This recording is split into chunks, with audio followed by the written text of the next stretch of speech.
आप देख रहे हैं मिड कैप मंत्रा। मैं हूं दीपाली राणा और नजरें डालेंगे मिड कैप स्टॉक्स पर, स्ट्रैटेजीज पर, लेकिन पहले हेडलाइंस।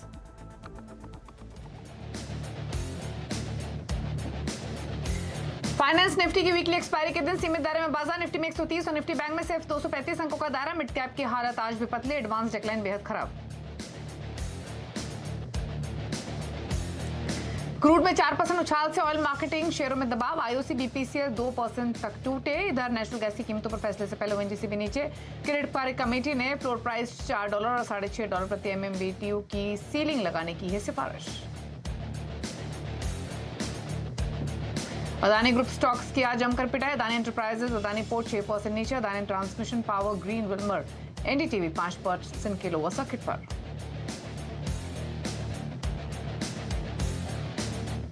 दो 2022-23 के लिए ईपीएफओ ब्याज दरों में 0.05% की बढ़ोतरी। बोर्ड की ब्याज दर 8.1% से बढ़ाकर 8.15% करने की सिफारिश।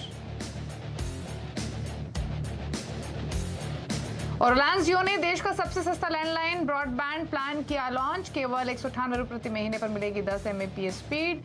6 OTT ऐप के अलावा अनलिमिटेड कॉलिंग की भी मिलेगी सुविधा।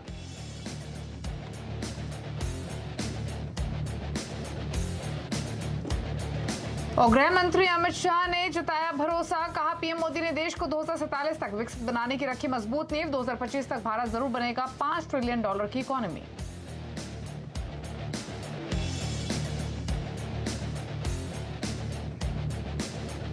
आप देख रहे हैं मिड कैप मंत्रा और बाजार की हालत देखेंगे तो सुस्ती बाजार में बरकरार है। निफ्टी लाल निशान में ट्रेड कर रहा है। कोई खास एक्शन पिछले कुछ घंटों में देखने को नहीं मिला है और एक दायरे में ही ट्रेडिंग हो रही है। हालांकि जहां खुले वहां से बाजार ऊपरी स्तरों से नीचे ही फिसले हैं। बैंक निफ्टी भी वॉलेटाइल ही है, लेकिन इंटरेस्टिंग ये है कि निफ्टी जहां सपाट है वहीं बैंक निफ्टी में थोड़ा सा एक्शन बना हुआ है। इसीलिए आपको select bank, select NBFC financial space में खरीदारी दिखाई देगी। लेकिन मिड कैप स्मॉल कैप्स की हालत पस्ता है। मिड कैप इंडेक्स आज भी दबाव में 0.5% से ज्यादा नीचे है और स्मॉल कैप इंडेक्स 1% नीचे कर रहा है ट्रेड। तो इस समय के संकेत सबसे पहले देख लेते हैं क्या क्यूज मिल रहे हैं। और अगर आप इस समय के क्यूज देखेंगे तो शुरुआत कर लेंगे एशियन मार्केट्स के साथ कि वहां क्या रुझान बना हुआ है। और एशियन मार्केट्स मिक्स है। शंघाई तो लाल निशान में, बाकी तमाम एशियाई बाजार हरे निशान में है। ताइवान का बाजार भी लाल निशान में कर रहा है ट्रेड। तो मिला जुला ट्रेंड एशियन मार्केट्स में। और अगर आप अमेरिका के फ्यूचर्स देखेंगे तो ये बढ़त के साथ ट्रेड कर रहे हैं। सॉन्ग के ऊपर है डॉव फ्यूचर्स। नेस्डेक का फ्यूचर भी फ्लैट ट्रेड कर रहा है। तो डॉव फ्यूचर्स में थोड़ा एक्शन, लेकिन नेस्डेक फ्यूचर बिल्कुल फ्लैट है। ऐसे में अब तक बाजार में हुआ क्या है, बाजार की बड़ी बातें आपके लिए लेकर आते हैं। और आज के सेशन में हमने देखा कि मार्केट में एक प्रेशर देखने को जरूर मिला है। निफ्टी लेकिन कोशिश पूरी कर रहा है 16,950 के ऊपर टिके रहने की। इन्हीं लेवल्स के आसपास फिलहाल घूमते हुए आपको दिखाई भी देगा। साथ ही निफ्टी में तो 130 अंकों के दायरे में ट्रेडिंग हो रही है। निफ्टी बैंक में 235 अंकों के दायरे में कारोबार होते हुए दिखाई देगा। मिड कैप्स टूटे हुए हैं। एडवांस डिक्लाइन भी बेहद नेगेटिव है आज के सेशन में। सेक्टर्स की बात करेंगे तो metal, oil and gas, capital goods सबसे ज्यादा फिसले हैं। इसके अलावा एनर्जी, ऑटो, रियल्टी, सीमेंट, इस पॉकेट में भी दबाव देखने को मिल रहा है। सेलेक्ट बाइंग आपको दिखेगी हेल्थ केयर स्पेस में। सेलेक्ट बाइंग आज के सेशन में ऑटो एंसिलरी बास्केट में देखने को मिल रही है। तो कुछ कुछ पॉकेट्स हैं जो तेजी दिखा रही हैं। प्रकाश गावा.com के प्रकाश गावा हमारे साथ मौजूद हैं। गावा साहब नमस्कार, स्वागत है आपका। पहले तो इंडेक्स पर आए रिमेनिंग सेशन के लिए Nifty, bank Nifty. Good afternoon. लगता है बैंक निफ्टी में कपू मिलना चाहिए, उसका असर निफ्टी में पड़ेगा। निफ्टी में 16,950 स्ट्रॉन्ग सपोर्ट जोन है। लगता है 17,000 के आसपास जाने की कोशिश कर सकता है। निफ्टी में एक स्ट्रेंथ है और बैंक निफ्टी में भी स्ट्रेंथ नजर आती है। लगता है आज का मूव जो डाउन दिखा हमें 6900 का, ये स्ट्रॉन्ग सपोर्ट जोन है। एक अप मूव मिलना चाहिए निफ्टी और बैंक निफ्टी दोनों ही। ओके चलिए, तो ये रहा है निफ्टी बैंक निफ्टी पर। गावा साहब स्टॉक्स निकाले हैं कुछ? जी हाँ, यूपीएल अच्छा लगता है मुझे। यूपीएल में तेजी है, अच्छा बेस बना हुआ है। ट्रेड करा है 713 के आसपास, 725 जा सकता है। स्टॉक होगा 710 का यूपीएल। बस वही एक स्टॉक अच्छा लगता है मुझे।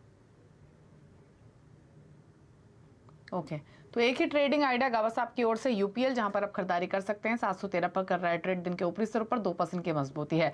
अब मिड कैप का इंडेक्स लेकर आते हैं और स्टॉक्स दिखाते हैं एक एक करके आपके सामने। इंडेक्स हालांकि आपको 0.5% से ज्यादा नीचे दिखाई देगा आज के सत्र में, लेकिन 142 अंकों की कमजोरी है। पॉकेट्स अगर आप देखेंगे तो पहले दिखाते हैं वो पॉकेट्स जहां पर मोमेंटम तेजी का बना हुआ है। और उस कड़ी में पहले एनबीएफसीज आपकी स्क्रीन पर लेकर आते हैं और एनबीएफसी पैक में मनापुरम फाइनेंस 3.5% ऊपर है। आईबी हाउसिंग, रेपकोम फाइनेंस, चोला फाइनेंस यहां पर तेजी बनी हुई है। 1%, 1.5% तक की बढ़त फिलहाल देखी जा रही है। साथ ही फार्मा के अलावा अगर आप देखेंगे तो फार्मा में Glenmark pharma, नेटको pharma, Fortis healthcare, Novartis 1% से लेकर 2.5% तक की मजबूती इन स्टॉक्स में देखने को मिल रही है। साथ ही ऑटो एंसिलरी बास्केट में भी सेलेक्ट स्टॉक्स हैं जो कि तेजी में है और उसमें आप देखेंगे यूरो मिंडाई, ग्राशी मोटर्स, अमर राजा बैटरीज, बालकृष्ण इंडस्ट्रीज थोड़ी बढ़त के साथ कर रहे हैं ट्रेड। साथ ही रियल्टी स्टॉक्स और सीमेंट स्टॉक्स, ये दो ऐसी बास्केट हैं जहां पर दबाव है आज के सेशन में। सीमेंट पॉकेट अगर आप देखेंगे तो मंगलम सीमेंट 4.5% नीचे है, एसीसी में 4% की गिरावट, अंबुजा सीमेंट 1.5% नीचे, इंडिया सीमेंट्स में भी प्रेशर देखने को मिल रहा है, 1-1.5% नीचे ये भी कर रहा है ट्रेड। तो ये तो रही पॉकेट्स। इसके अलावा आखिर में एक पॉकेट और दिखाते हैं जहां पर हम सीमेंट और रियल्टी के बाद कुछ सेलेक्ट स्टॉक्स दिखेंगे आपको जो कि थोड़ी बढ़त के साथ कर रहे हैं ट्रेड। और बढ़ने वाले स्टॉक्स में टोरेंट फार्मा, इमामी, मोतियाल ओसवाल, बैंक ऑफ इंडिया ये तेजी के साथ कारोबार करते हुए दिखाई दे रहे हैं। हल्के हल्की बढ़त इन स्टॉक्स में देखने को मिल रही है। ये टोरेंट फार्मा नहीं, टोरेंट पावर का स्टॉक है जहां पर तेजी आज के सत्र में बनी हुई है। इमामी एक स्टॉक जो कि 6% ऊपर कर रहा है ट्रेड। इमामी में इनफैक्ट बाइंग और एक्सटेंड हुई है। गावा से वही स्टॉक को देखिए और बताइए क्या व्यू है आपका। आवाज क्लियर नहीं आ रहा है, क्रैक हो रहा है प्लीज। गावा साहब, इमामी का स्टॉक एक बार देखिए, डेज हाई पर आकर कारोबार कर रहा है। ये स्टॉक कैसा लग रहा है आपको? वेल, इमामी का चार्ट लगता है अच्छा, लेने की जगह अच्छी है, बाउंस कर सकता है। यहाँ पर 370 के आसपास ट्रेड कर रहा है। टॉप होगा 360 का, मेरे ख्याल से 385, 390 ये जोन है, वहां तक जा सकता है, बाउंस मिल सकता है इमामी। यस, वॉइस क्रैक हो रहा है।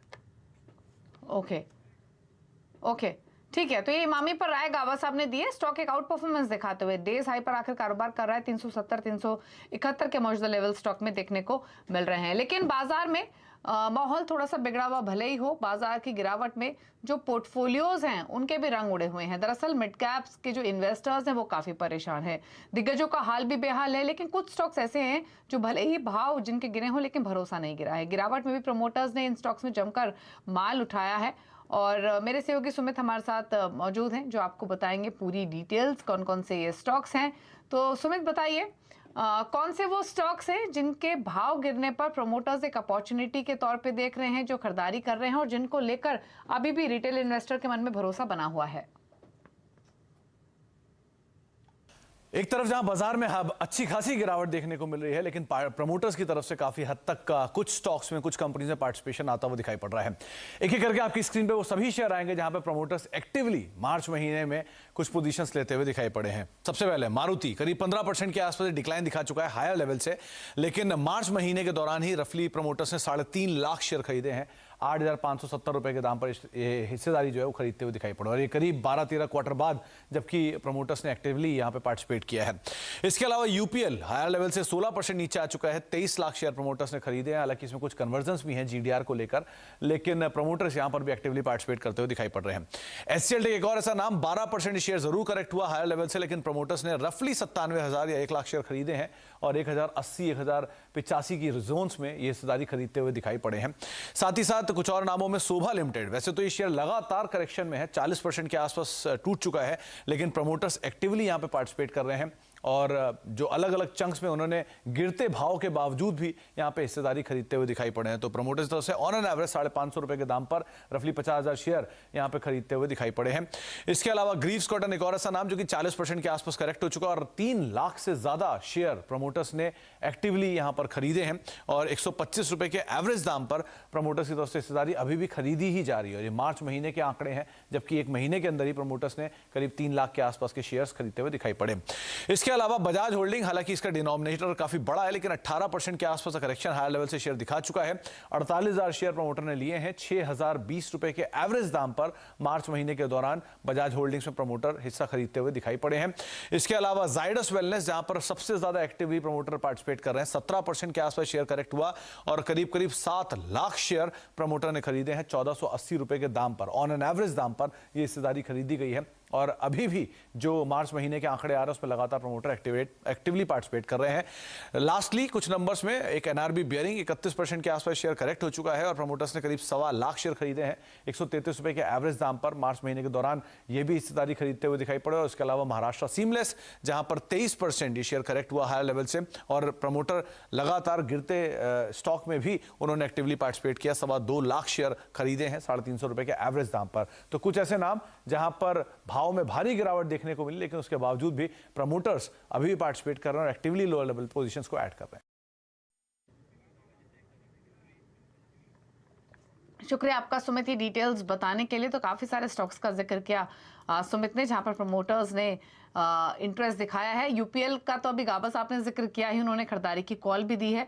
लेकिन उसके अलावा भी HCL टेक, मारुति जैसे स्टॉक्स रहे हैं, मिड कैप्स में ग्रीव्स कॉटन जैसे स्टॉक्स रहे हैं जहां पर इंटरेस्ट रहा है। मारुति सुजुकी पर गाबा साहब की एक राय ले लेते हैं। मारुति सुजुकी इनफैक्ट अगर ऑटो बास्केट की बात करेंगे तो M&M, TVS Motors, Maruti Suzuki जैसे स्टॉक्स ने अच्छी परफॉर्मेंस दिखाई है। ऑल्दो अपने रीसेंट हाई से ये स्टॉक्स थोड़े हल्के हुए हैं। गाबा साहब 8233 के लेवल्स पर मारुति क्या व्यू? मारुति का क्लैरिटी नहीं है, सपोर्ट की जगह पर है, जोन सपोर्ट का है, लेकिन फिर भी एक कंफर्मेशन की जरूरत है। जब तक ये 8400 पार नहीं करता तब तक इसमें अप मूव मिलना नहीं है। फिर एक अप मूव मिल जाता तो फिर 807 भी 8700 भी देखेंगे, लेकिन एक कंफर्मेशन की जरूरत है मारुति। ओके चलिए, तो ये तो राय रही गाबा साहब की ओर से मारुति सुजुकी पर। एक दो स्टॉक्स पर और राय डालेंगे तो एक राय लेंगे मनापुरम फाइनेंस पर। गाबा साहब आज इनफैक्ट फाइनेंशियल स्पेस में प्रेशर नहीं है, वहां थोड़े बाइंग आइडियाज देखने को मिल रहे हैं। मनापुरम फाइनेंस अब डेज हाई पर आ चुका है, 118 119 पर कर रहा है ट्रेड। क्या व्यू इन लेवल से? बिल्कुल यहाँ पर है, अपू है मनापुरम फाइनेंस में 118 119 से यार 125 पॉसिबल है। चार्ट स्ट्रक्चर पॉजिटिव है मनापुरम फाइनेंस का। 16 का कोई स्टॉप लगा चले 1 मंथ तो एक अपू मिल सकता है। यस, मनापुरम फाइनेंस ठीक लगा है। ओके, तो मनापुरम फाइनेंस में तेजी और एक्सटेंड हो सकती है। स्टॉक डेज हाई पर आकर कारोबार कर रहा है ऑलरेडी, तो इस स्टॉक पर आप कर सकते हैं फोकस। इनफैक्ट एनबीएफसीज में आपको और भी कई आइडियाज दिख जाएंगे जो कि तेजी में अब कारोबार कर रहे हैं यहाँ पर, जहां पर तेजी एक्सटेंड हो रही है। चोला फाइनेंस एक स्टॉक है जो कि तेज कर रहा है कारोबार। बैंक स्पेस में भी bank of India, Indian bank जैसे स्टॉक्स में खरीदारी आज के सत्र में आते हुए दिखाई दी। इंडियन बैंक का इनफैक्ट एक बार चार्ट लेकर आते हैं, गावा साहब की राय ले लेते हैं। स्टॉक इस समय 276 पर ट्रेड कर रहा है, 2% ऊपर, लेकिन दिन के ऊपरी स्तरों के आसपास ये फिलहाल कारोबार करते हुए। गावा साहब एक कमेंट आपको इंडियन बैंक पर? बाई जोन पर तो है, पर स्ट्रक्चर पॉजिटिव है, ट्रेड कर रहा है 276, स्टॉप होना चाहिए 270 का, टारगेट में अपसाइड करीब 285। Yes, Indian bank can go up. Okay, तो इंडियन बैंक 277 पर फिलहाल कारोबार करते हुए आज के सत्र में। सिलेक्ट आइडियाज के तौर पे MGL एक स्टॉक जहां पर थोड़ा एक्शन खरीदारी का बना हुआ है, स्टॉक 1-1.5% ऊपर कर रहा है ट्रेड। इसके अलावा एक स्टॉक हमारी मिड कैप की लिस्ट में भी था, वो था महाराजा बैटरीज। ये भी दिन के ऊपरी स्तरों के आसपास ही फिलहाल ट्रेड करते हुए आपको दिखाई देगा, लगभग 1.5% ऊपर है और स्टॉक 565 पर कर रहा है ट्रेड। लेकिन आगे बढ़ेंगे, कुछ और खबरें आपको बताते हैं। दरअसल रिलायंस जियो ने सबसे सस्ता लैंडलाइन ब्रॉडबैंड प्लान लॉन्च कर दिया है। 10 Mbps स्पीड वाले ब्रॉडबैंड के लिए आपको प्रति महीने 198 रुपए चुकाने होंगे। इसके अलावा भी कंपनी ने कई धमाकेदार प्लान लॉन्च किए हैं। खबर बाजार डिटेल्स के साथ हमारे साथ हैं असीम मनचंदा। असीम बताइए। देखिए दीपाली, जल्दी ही IPL की शुरुआत होने वाली है और रिलायंस जियो जो है, जो कस्टमर मोबाइल पर अपने IPL देखना चाहते हैं या फिर अपने इंटरनेट को स्ट्रीम करके इंटरनेट को स्ट्रीम करके टीवी पर IPL देखना चाहते हैं, तो उनके लिए कंपनी ने नए प्लान्स की शुरुआत की है। ये प्लान्स 198 रुपये से शुरू होगा। इसके अंदर आपको 10 Mbps की स्पीड मिलेगी, साथ ही अनलिमिटेड डाटा और अनलिमिटेड कॉलिंग आपको इसके अंदर दी जाएगी। इतना ही नहीं, अगर आप इसको अपग्रेड करते हैं, आप इसको टॉपअप भी कर सकते हैं। इसके लिए आपको 21 रुपये से करके 151 रुपये तक चुकाने पड़ेंगे। इसके अंदर आप 30 Mbps की स्पीड से लेकर के 100 Mbps तक की स्पीड पे टॉपअप कर सकते हैं। अगर इससे भी आप कुछ एक्स्ट्रा चाहते हैं तो आप इसको 100 रुपये से टॉपअप करके 298 रुपये का प्लान ले सकते हैं। इसमें आपको सेट टॉप बॉक्स भी मिलेगा और 6 OTT ऐप मिलेंगे। लेकिन अगर आप और भी कुछ ज़्यादा एक्सपेक्ट कर रहे हैं तो आप इसके लिए 398 वाला प्लान ले सकते हैं। इसके अंदर आपको 14 OTT ऐप्स मिलेंगे, सेट टॉप्स मिलेगा, अनलिमिटेड डाटा, अनलिमिटेड कॉलिंग सब मिलेगी। तो एक नया प्लान रिलायंस रिलायंस जियो ने जो ब्रॉडबैंड कस्टमर्स हैं उनको ध्यान में रखते हुए उतारा। आपको याद होगा कुछ दिनों पहले ही कंपनी ने मोबाइल्स पर अपने डाटा बढ़ाया था और खासतौर पर कि नए प्लान उतारे थे, जिसमें एक आ गया था कि जो लोग अपने मोबाइल पर IPL देखना चाहते हैं उनके लिए नया डाटा प्लान अनाउंस किए थे। अब कंपनी ने लैंडलाइन में भी ये नए प्लान अनाउंस कर दिए, तो 198 रुपये से ये प्लान शुरू हो रहे हैं, जिससे कि बहुत सारे लोग जो है आने वाले दिनों में IPL अपने मोबाइल पर या फिर टीवी पर देख सकते हैं। ओके, चलिए शुक्रिया असीम में डिटेल्स बताने के लिए। तो ये असीम ने तमाम डिटेल्स बताई हैं। जियो ने जो ब्रॉडबैंड प्लान लॉन्च किया है उसके प्राइसेस क्या रहेंगे, क्या स्पीड आपको मिलेगी और क्या क्या फीचर्स आपको इस प्लान के थ्रू मिल रहे हैं। चलिए, तो ये तो बात रही जियो ब्रॉडबैंड प्लान की। मार्केट्स पर अगर नजर डालेंगे इस वक्त तो थोड़े दबाव में ही मार्केट्स एक रेंज में ट्रेड करते हुए दिखाई देंगे। थोड़ा बहुत जो एक्शन है वो फाइनेंशियल्स बैंक्स में देखने को मिल रहा है। रुक रहे हैं एक ब्रेक के लिए, ब्रेक के बाद कुछ और खबरें जल्द वापस आते हैं।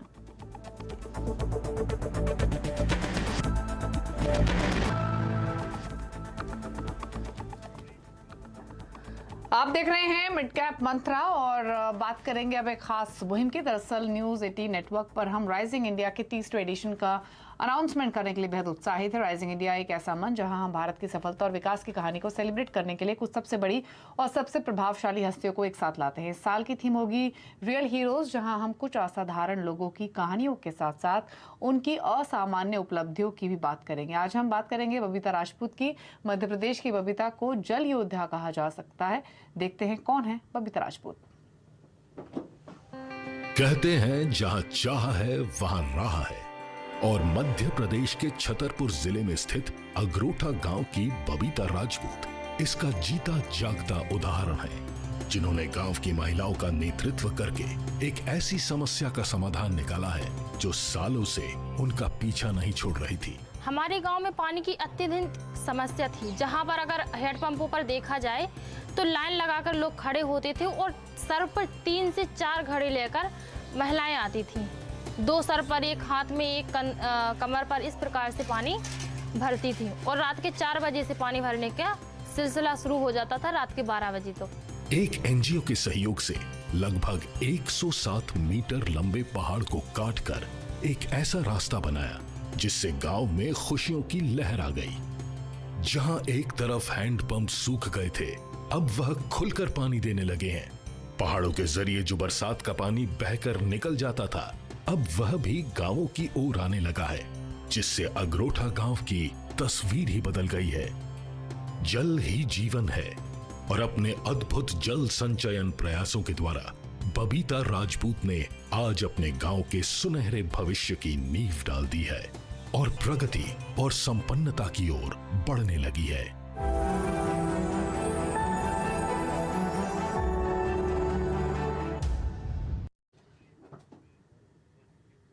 तो देखते रहिए हमारी ये खास पेशकश राइजिंग इंडिया रियल हीरोज, जहां हम आपके लिए विभिन्न क्षेत्रों में काम करने वाले असली हीरोज की कई और कहानियां लाते रहेंगे और आगे बढ़ेंगे। और अब बात करें खिलाड़ी नंबर 1 के अपडेट की। सत्य हमारे साथ हैं IDBI कैपिटल के ब्रजेश एल, कोटक सिक्योरिटीज के अमोल अठावले, विलियम ओनील के पवन जायसवाल। और रिटर्न की स्थिति आपकी स्क्रीन पर। पवन जायसवाल का पोर्टफोलियो नेगेटिव 4.54%, अमोल का पोर्टफोलियो नेगेटिव 1.22%, ब्रजेश एल का पोर्टफोलियो पॉजिटिव रिटर्न दे रहा है लगभग 1% के। इसी के साथ एक ब्रेक मिड कैप मंत्रा में। ब्रेक के उस पार आप देखें योर कंपनी और आज हम बात करेंगे लेमन ट्री के CEO महेश अय्यर से। एक ब्रेक के बाद नमस्कार।